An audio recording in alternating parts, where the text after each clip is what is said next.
Testing na ni Box yung isang puppy.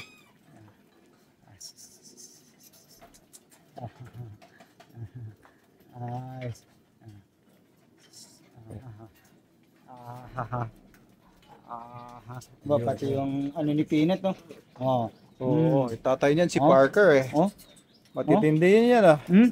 Oh, Oh, matitindi yung anak ni Parker ah. nung nakaraan di ako makagat na ganyan. Oh, lumabas na rin yung drive niya. Oo.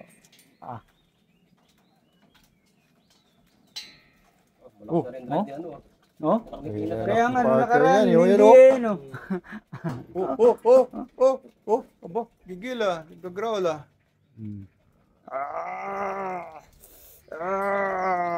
Good dog! Dito oh.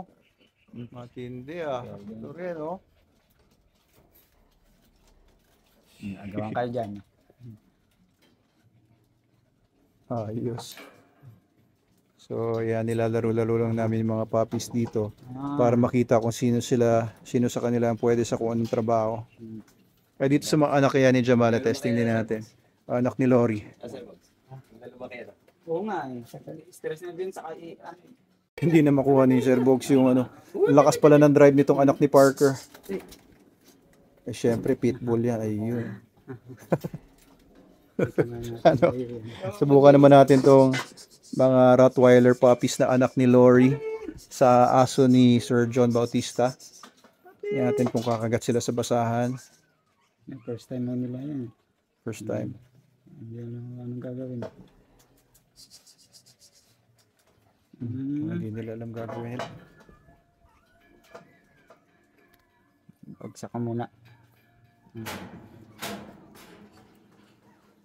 Nagtaka lang sila. Ano kaya to? Ano kaya yan? Basahan yan, kids. Medyo madungis yung kanilang kulungan. Palinis na lang kay ano to, kay Marlon, yung mga tae-tae. Kuya. Ito may mga sipit-sipit dito tayo.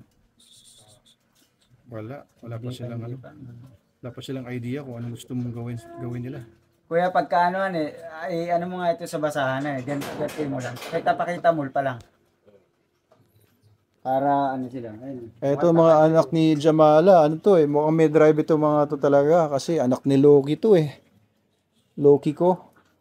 Tsaka ni Jamala. Lalo na yung babae dito eh, kinakagat ako kanina, pati yung lalaking maliit, nangangagat. Hindi, pero ano na yan. Mga yan sa basahan. Wala pa. Ito, hindi ganun katindi. O baka meron na rin oh. Oh. Marlon natin. Meron na oh. Oo, kasi nagigigil sila eh. Oh. Yeah, good. Good boy. Ito yung brindle oh. Good. Ayos. Lumalabas pala oh. Pwede pala magganito protection oh. Good.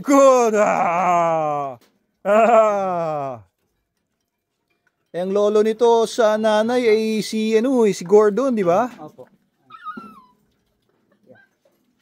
Grabe oh. Meron siguro yan. Yun. Yung brindle na yun, nagpapakita ang gilas. Oh, yung brindle na yun. Yun. Gagawa na sila. Ayan, mukhang may drive ito. May future sa protection. Tingnan natin. Oh, yung brindle na yun. Oh. Ayan din, isang itim. Yung iba ay nakikiamoy lang. Pero itong brindle na to, ang ganda. Oh, yung dalawa na yan. Yung tatlo na yon, iisip pa. Ayan. Sige. Ayan, yan po namin tinitignan kung may potential sa detection or protection or both. Yung mga puppies namin dito, doon namin nakaklasify kung class A sila, class B, or class C lang.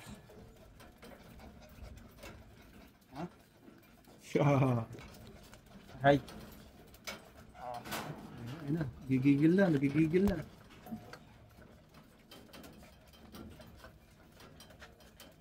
Yun oh. Itong brindle na to. Masigasig. Good boy. Itong brindle na to, masigasig siya.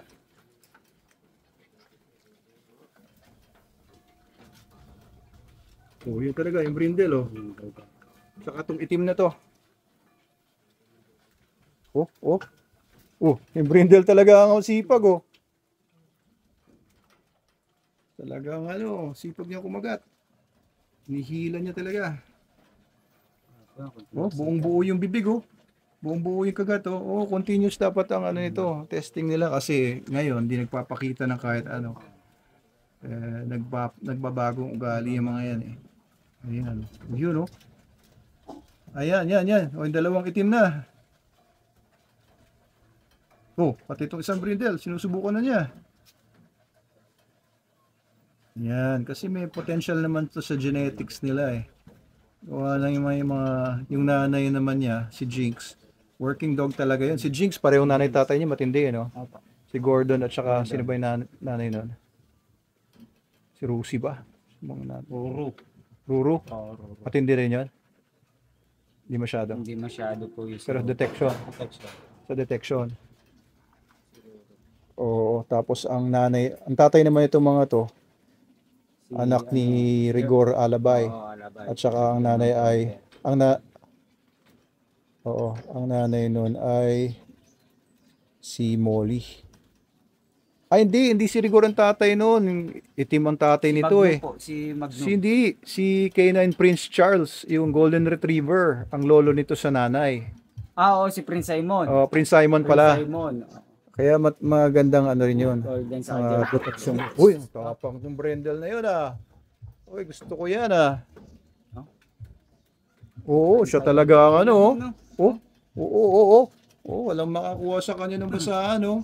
Yan ang maganda. Yan ang magandang trait ng detection dog. Talagang gigil. Ayaw niya talaga makuha ng iba, Yan ang maganda, guys, na mga ugali ng mga working dogs. Talagang ayaw. Protection. Object guarding ang tawag dyan. Hindi basta-basta makukuha sa kanya. Ayan, yan. Nakuha ni Bogs. Ayaw. Naku, away sila ni Bogs, gagalit sa'yo. Ayos. Yan ang mga dogs namin dito. Kaya hindi porke purebred or mixed breed ay inaayawan namin. Basta magaling yung aso, whether mixed ba yan, pure ba yan. Maraming ang pure na walang ganyan, eh. Walang ganyang ugali. Mahihina. Maraming pure na mga wala namang magandang drive. Kaya whether pure, whether mixed, whether cross, ay okay sa amin. Basta magagamit namin sa trabaho. Pogi din naman, di ba? Tingnan niyo naman yung brindle na nagpapakitang gilas, tsaka yung mga itim kahit sila. Pogi din naman yan. Huwag niyo isipin na mixed breed kasi na-market masyado yung purebred. Kaya nalagay lang sa isip ng tao na sila yung may value. Yung mga mixed breed at crossbreed ay wala. Marketing lang yun. Siyempre, yung mga nagbe-breed ng mga aso, kumikita din yan sa business na yan. Pero ito, nagbe-breed kami dito, pang trabaho talaga namin. And of course, kung may gusto rin na kumuha, inibenta rin namin. Kagaya nito, this is Pitbull. Si Parker ang tatay niyan. Yung aso namin na si Parker, dating aso ko sa bahay. So, purebred Pitbull. At ang nanay naman ito, English Bulldog. Yan ang lumabas. Magkapatid yan. Dalawa sila kasi isa namatay. No, diba, no? So, yan. Hindi niya purebred, pero ganda ng ugali, pang working talaga to. Yan, working dog yan. Ay kung yung nanay nito si Peanut na English Bulldog, kung brinid ko siya sa isa pang English Bulldog na pang show lang, wala kaming mahihitado na ugaling pang working. Pero ito, dahil hinalo na namin sa Pitbull, ayan, kita nyo, ganda ng napakita, crossbreed yan. Pero kung purebred yan na English Bulldog, baka walang ganyang magandang ugali yan. Hindi namin magagamit sa trabaho.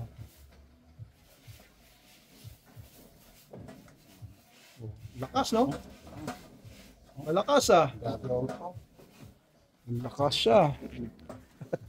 Ayos.